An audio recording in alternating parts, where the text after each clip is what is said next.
This is the Global News Podcast from the BBC World Service.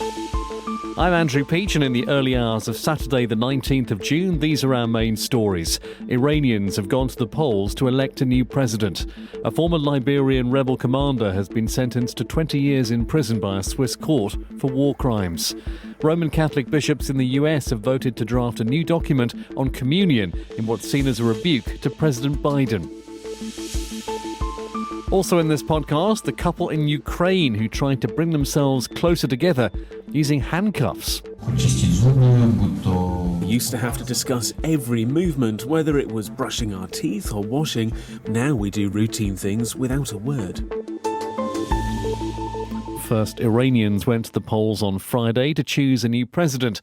The winner will replace the incumbent, Hassan Rouhani, a relative moderate who served the maximum 2 terms. Dissidents and some reformists have called for a boycott, saying the barring of several contenders has removed any genuine competition.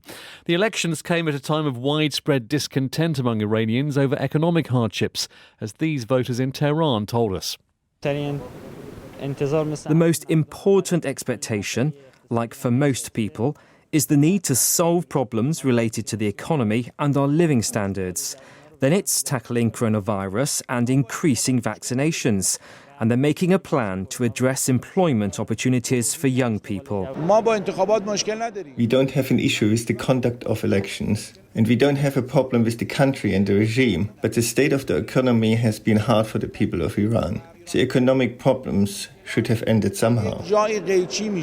The hours of voting were extended many times during the day. I've been hearing more from our chief international correspondent, Lise Doucette. Voter turnout has long been viewed as a barometer of faith and legitimacy in the Islamic Republic. And traditionally, voter turnout has been very high. In the last elections, which Hassan Rouhani, the reformist president, won, giving him a second term, the turnout was around 73%. And it was widely seen as a vote by the Iranian people to continue policies to keep opening up to the world. This time, even the machinery of the Islamic Republic have been saying that the voting turnout is going to be around high 30s, around 40%. But it's so interesting in a time of social media how, ironically, so much more information, but so much more disinformation. Those who support the Islamic Republic are putting photos showing how long the lines are of people to vote. Those who are critics, if not outright opponents of the Islamic Republic, are showing empty voting stations and no queues in line. We'll have to wait and see what the formal official numbers are for the turnout. Because extended voting in many parts of the world will mean a lot of people want to vote. Exactly. But certainly some people in Iran are saying, no, they're just trying to get the turnout to a reasonable, respectable level this time. Exactly. Because it will be seen as a judgment on the legitimacy of this vote. When there is a replacement for Hassan Rouhani, what's in the inbox? What will whoever is elected have facing them as challenges, Lee?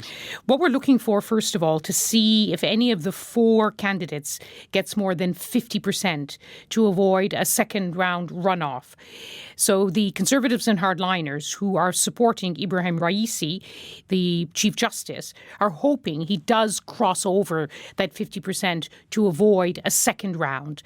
Now, I have to say, having covered many elections in the past, Iranian elections, for all the restrictions, after all, the candidates, those allowed to run, are chosen by an unelected council, a guardian's council of 12 jurists.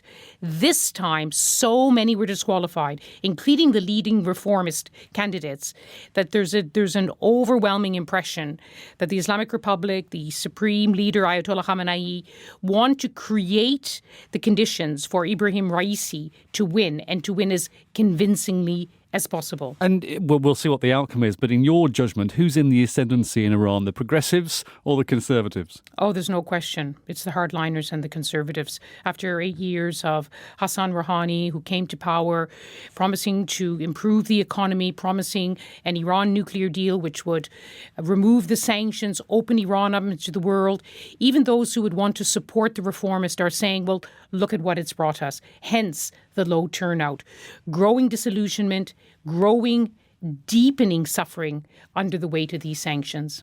our chief international correspondent, Lise Doucette. Now, an estimated 250,000 people were killed during 2 periods of fighting in Liberia's civil wars from 1989 to 1997 and then from 1999 to 2003. Now, a court in Switzerland has sentenced a former Liberian rebel commander, Aliou Kouchar, to 20 years in prison for a series of war crimes committed in the first of those conflicts. Elise Kepler, Associate Director of the International Justice Programme at Human Rights Watch in New York, welcomed that sentence. Murder, rape, pillage were among the charges, and he was convicted of most of the charges against him today in a landmark judgment in Switzerland. This is the first time anyone has been held to account for the charges of war crimes committed in Liberia during that brutal first civil war. I asked our African regional editor Will Ross for more about Aliou Kouchar's role in the fighting. He was a commander for one of the armed groups known as Ulimo that was fighting against a faction under the control of the man who went on to become the president